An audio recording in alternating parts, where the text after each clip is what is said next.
Buenas noches. Van 2 muertos por la explosión de un taller clandestino de pirotecnia en Chimalhuacán, al oriente del Valle de México.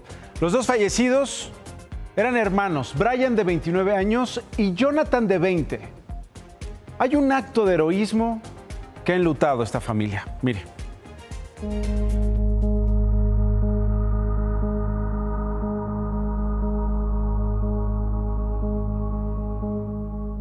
En segundos, esta parte de Chimalhuacán, en el Estado de México, pasó de ser una colonia con casas a medio construir a una colonia con casas semidestruidas.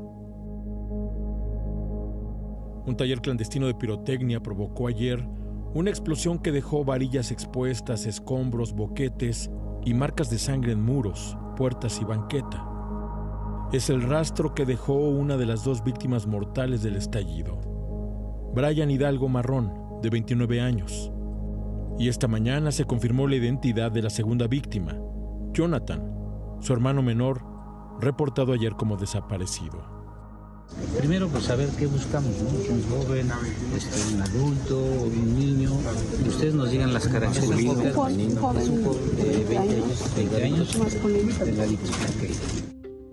La muerte del joven Jonathan se debió a un gesto de heroísmo que salvó la vida de 2 personas. Él le pidió a un vecino que lo empapara en agua y así se metió a la casa en llamas. Primero sacó un bebé de 8 meses. Volvió a entrar empapado y sacó una joven de 20 años. Volvió a entrar, pero ya no salió.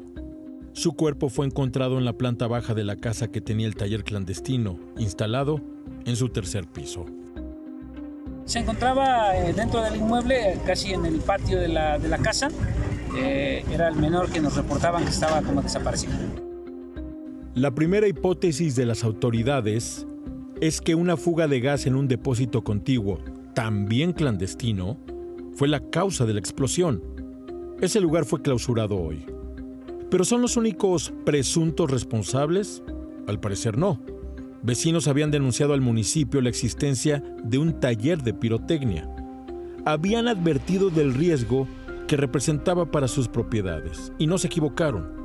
Todas las casas vecinas al taller sufrieron daños severos por la explosión. Cristales inexistentes, techos reventados, tinacos inservibles y cocinas que ya son incapaces de servir comida caliente. Según sus habitantes, la actividad de este taller era bien conocida. Sí sabíamos, de hecho ya les habíamos dicho que pues ahora sí que era muy peligroso para todos, tanto para ellos, tanto para nosotros, pero se enojaban.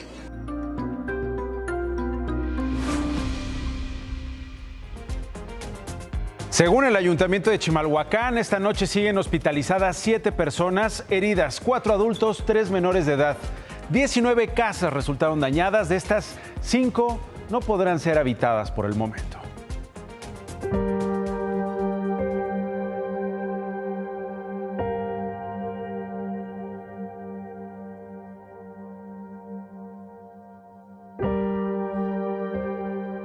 Ya no podemos quedarnos ahí, pues todo se aguantó. Y ahora sí que nosotros estábamos rodeados de una bomba. La onda nos aventó contra el piso. ¿Dentro? Sí, adentro de la cocina y nos tiró al piso y ya de ahí llovía todo, rocas, todo. Ahorita pues no es que no vamos a vivir ahí porque todos los vidrios se quebraron, todititos quebró todo. La cocinita esta que era de pura lámina de albesto, también todo está todo desgranado. ¿Qué afectaciones son las que tuvo usted? Cocina, recámaras, tienda, el domo, baños. Traemos ropa, pues para adulto, porque como no sabemos si hay bebés todavía o niños, pues no sabemos.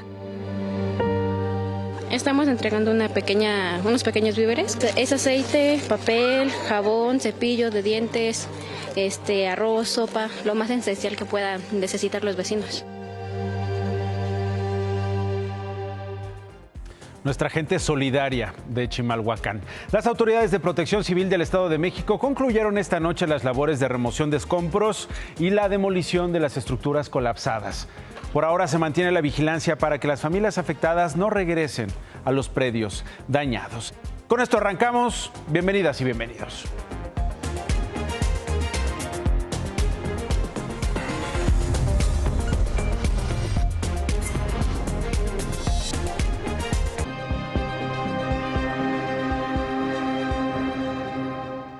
Y así llegó a Morelos. Otra vez un ataque a policías, ahora tocó a municipales de Cuernavaca. Según el registro de la asociación Causa en Común, hasta el 9 de enero suman al menos 11 casos de policías asesinados en la República Mexicana. Pasadas las 10 de la mañana fueron emboscadas y asesinadas las oficiales de la Policía Municipal de Cuernavaca, Yuridia Yasmín Álvarez Gómez y Yesenia Mozo Neri, cuando circulaban en un Sentra gris sobre la calle Nardo, en la colonia de en Jutepec, Morelos. Iban uniformadas, porque a las 8 de la mañana habían concluido su jornada de servicio. Por eso iban en un vehículo particular, acompañadas por la hija de una de ellas. ¿Cómo fue el ataque? De acuerdo con los testigos, una camioneta blanca bloqueó el paso a las policías y les comenzaron a disparar de frente y de costado. El mayor número de impactos de bala se concentró del lado del copiloto. Lo que sabemos es que hay indicios balísticos 9 milímetros. Pudo haberse tratado cuando menos de una persona, pues son 17 casquillos. Entonces pueden haber sido disparados por una sola arma o por dos, cuando menos dos armas calibre 9 milímetros cortas. Uno o dos hombres, supone la fiscalía, pudieron ser los agresores directos. Pero la Policía de Seguridad y Protección Ciudadana de Morelos publicó en sus redes sociales las fotografías de dos vehículos que, de acuerdo con los testigos, participaron en el atentado. Se trata de esta camioneta blanca con una franja negra en el cofre y en la parte baja de la carrocería, así como esta gris o negra. Los asesinos tuvieron suficiente tiempo para matarlas y dejar en el parabrisas un mensaje de amenaza. Es lo que estamos ahorita corroborando con los familiares. Parece que tenían sí alguna amenaza que no denunciaron formalmente. Eso es lo que vamos a corroborar, ¿no? De dónde viene, por qué fue, pero definitivamente pensamos que pudo ser derivado de su labor como policías. Una de las víctimas era conocida con la clave Zafiro 7. Era el mando que tenía a su cargo a la policía en la zona centro de Cuernavaca, Morelos. Hoy se realizaron los funerales de los 5 comuneros asesinados el lunes en el barrio de San Juan del municipio de Huitzilac, en Morelos. 2 fueron despedidos en la cabecera municipal con un cortejo fúnebre en el que participaron sus familiares y sus amigos. Hubo un recorrido con los féretros por la comunidad para exigir justicia y terminó con una misa de cuerpo presente. Los sepelios de los otros 3 comuneros asesinados fueron en la comunidad de Tres Marías, de donde eran originarios.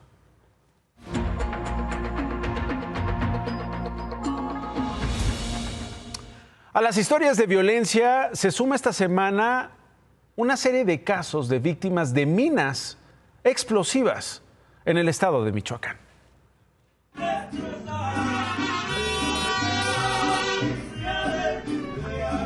Así despidieron y homenajearon en Apatzingán, Michoacán, al profesor Ramón Paz Salinas, de 68 años.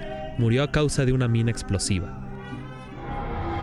Exigimos al gobierno más seguridad para los docentes que nos trasladamos diario a las comunidades rurales más alejadas de la tierra caliente. El maestro Ramón, jubilado de una telesecundaria, iba de camino a sus campos de cultivo de plátano. Tomó un camino de terracería entre las comunidades de Las Bateas y el Tepetate, en Apatzingán. En un momento, su vehículo tocó una mina y explotó. Fue víctima de las minas antipersonas plantadas presuntamente por el crimen organizado en Tierra Caliente. La muerte del maestro se suma a las 14 víctimas registradas desde 2022 en los límites entre Michoacán y Jalisco, entre ellas campesinos y militares. Esta táctica de los grupos criminales cada vez se está volviendo más recurrente. Un día antes de la muerte del profesor, el pasado domingo, otro explosivo detonó sobre un coche donde 2 personas armadas murieron. La explosión inhabilitó el único puente que hay para llegar a la comunidad de Las Bateas. Hace un mes, 4 soldados murieron en 2 hechos distintos, uno en Cotija y otro en Buenavista. En ambos casos, los soldados estaban patrullando brechas cuando les explotaron las minas. Son elaborados de una manera muy rústica. Según información de la Asociación Observatorio de Seguridad Humana de Apatzingán, tan solo en diciembre, la defensa desactivó 90 artefactos explosivos. O sea, imagínese, está usted en su comunidad, está usted en su tierra, va transitando en su vehículo y de repente explota una mina y pasa lo que acabamos de ver. ¿Qué están haciendo en Tierra Caliente ante la proliferación de estas minas, de estos artefactos? ¿Cómo se están defendiendo? ¿Cómo se están protegiendo? Mire, el Observatorio de Seguridad Humana de Apatzingán elaboró una guía que ha difundido entre la población. Son 6 pasos a seguir en caso de hallar una mina explosiva. A eso hemos llegado. 1. Identificar las zonas de riesgo como campamentos, territorios en disputa o vías de tránsito de grupos armados. Bueno, en muchos casos es prácticamente todo el estado del que se está hablando. 2. Si alguna persona detecta tierra movida o detecta hilos en el camino, piden que se mantenga la calma y alertar a personas cercanas. 3. No tomar fotos ni usar aparatos electrónicos, ya que esos aparatos podrían activar la bomba. 4. Se pide a la gente retroceder y volver a sus lugares de origen con sus propios pasos, los mismos que transitaron, regresar por donde nada explotó. En caso de ir en grupos, caminar en fila. Se pide además mantener en alerta a las comunidades y dar aviso a las autoridades. Policías de la Ciudad de México detuvieron a una mujer, ojo, identificada como Cintia Daniela, de 35 años. Esta mujer, si usted la identifica, denúnciela, porque tal vez usted fue víctima de robo, de extorsión. Esta mujer exigía 16,500 pesos a una persona de la tercera edad. Esta misma mujer, presuntamente, amenazaba a sus víctimas con detener sus pensiones y lastimar a sus familias si no le pagaban el dinero que les pedía. Está relacionada además con 2 carpetas de investigación por el delito de fraude, ambas iniciadas el año pasado. Pero la de la anciana, de la mujer de tercera edad, no se trata de su primera víctima, de su primera estafa. Resulta que conseguimos el testimonio de 2 de sus víctimas. Esta es la historia. Jefe de grupo de servicios administrativos y un sueldo de 35,000 pesos mensuales en la Unidad Médica Familiar 198 del IMSS. Esta era la base que Cintia N. presuntamente le ofreció a Meribeth en diciembre de 2022. El modus operandi era sencillo. Cintia N. ofrecía puestos de trabajo a amigos, vecinos o familiares. Cuando reunía un grupo grande de reclutados, los metía a un chat de WhatsApp llamado Ingreso IMSS.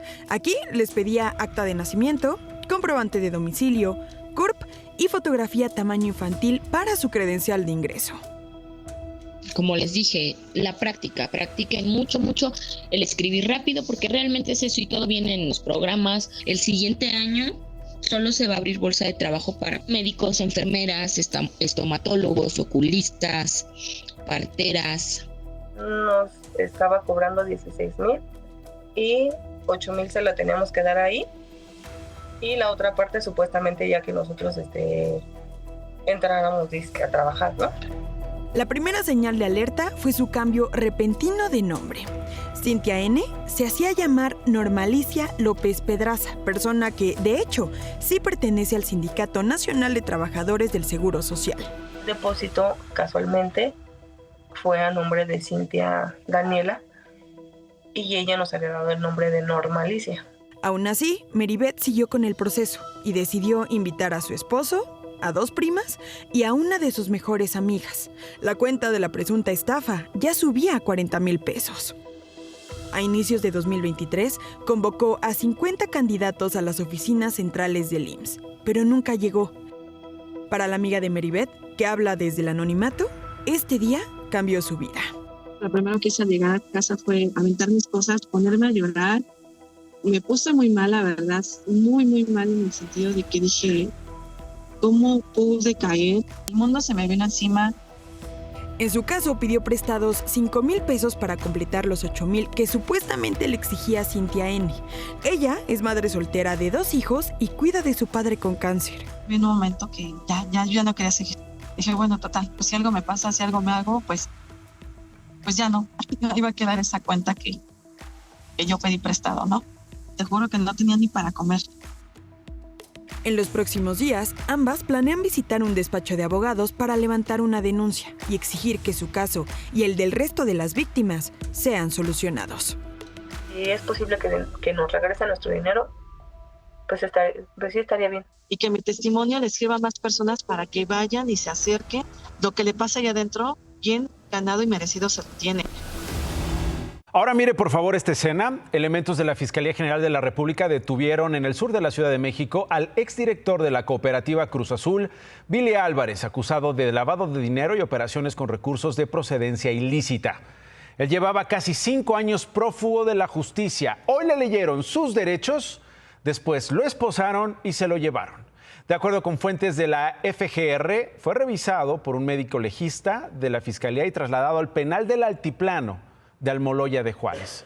Más adelante, David Páramo comentará este asunto.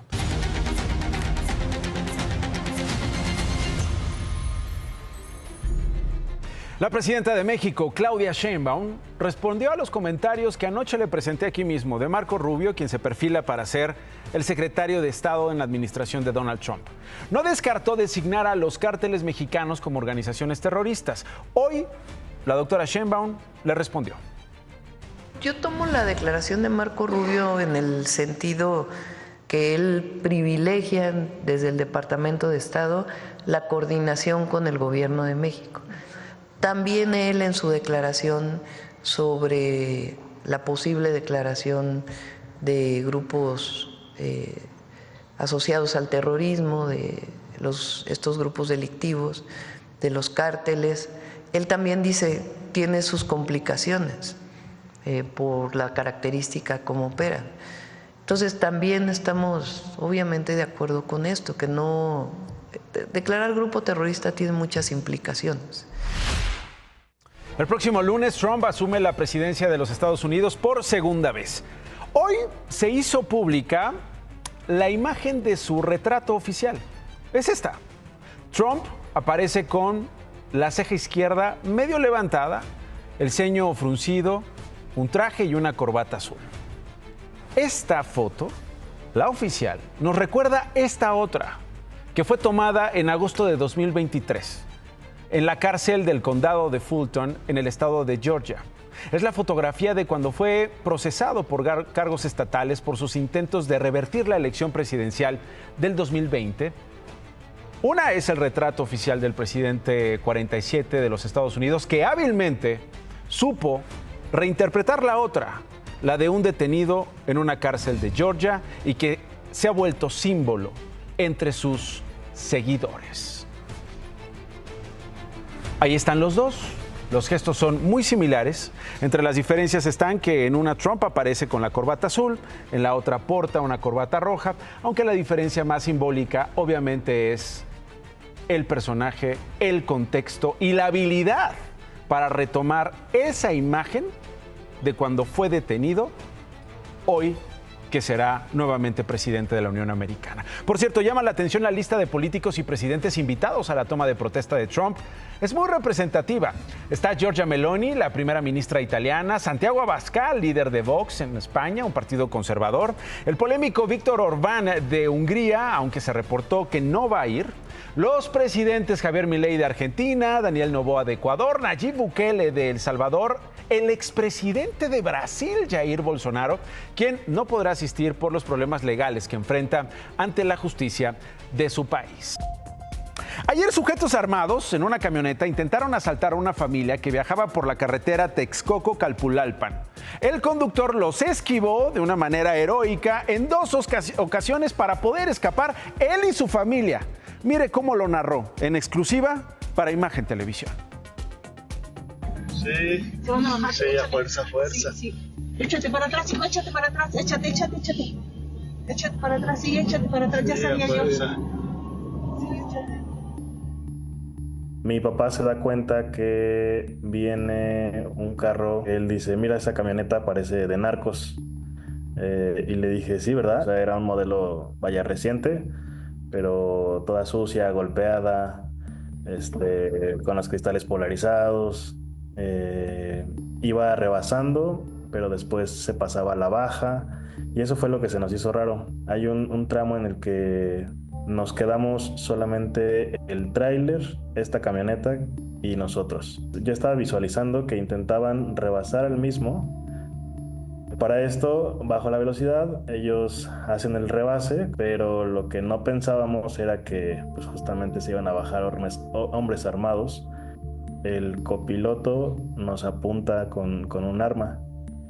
Pues para esto mi reacción así inicial fue poner la reversa, y en eso mi mamá es la que me dice, échate de reversa.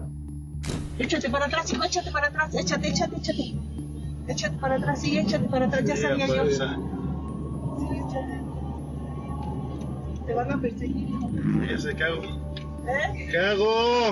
O sea, yo estaba pensando qué hacer si se ponían enfrente de nosotros, hacia dónde irme. Y pues en eso, un March del lado izquierdo es el que acelera y es el que, pues por así decirlo, me abre camino. La voy a chocar. Sí, ni modo. Afortunadamente no nos dispararon. La reacción que tuve fue pues evadirlos y huir, o sea, no quedarnos ahí porque no sé qué hubiera pasado con nosotros. Dejé mi pie pegado al acelerador y en eso veo que ellos, en sentido contrario, por el acotamiento, es donde huyen, y de ahí ya no los veo. Les digo a mis papás, ya se fueron, ya no vienen. No vi ningún policía en el camino, no pude pedir ayuda a nadie, no sabíamos ni qué intenciones tenían los tipos estos con nosotros. ¿Qué tal? La policía del Estado de México halló la camioneta roja en un predio del pueblo de San Bernardo, Tlalmimilolpan, que fue asegurado. Dicho vehículo tiene reporte de robo desde el 4 de enero en el municipio de Coacalco. Ahí la historia, en exclusiva. Más noticias.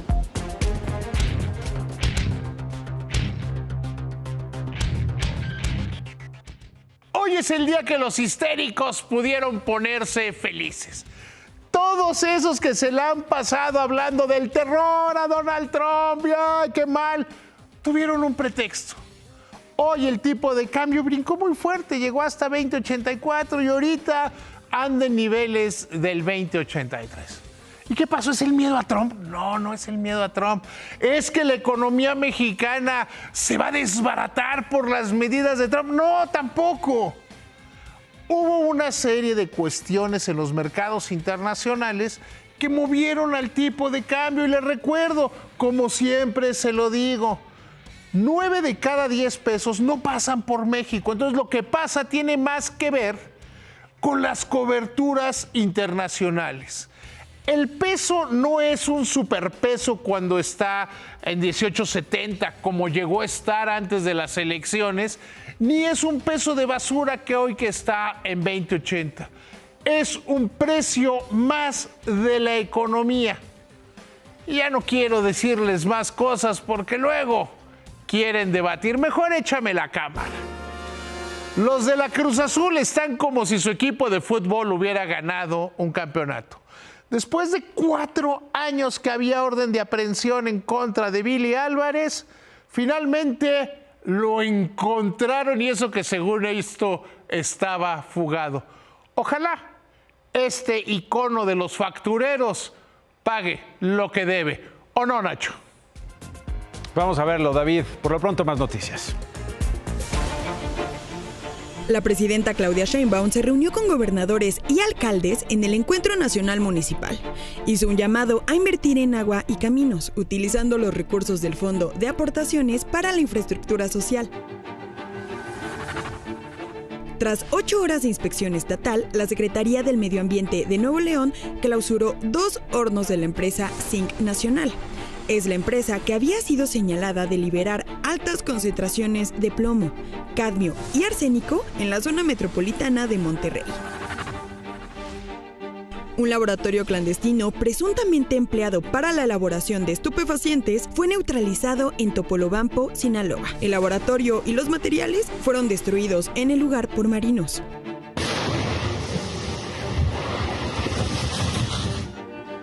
Gracias por habernos elegido. Se quedan con ¿Qué importa?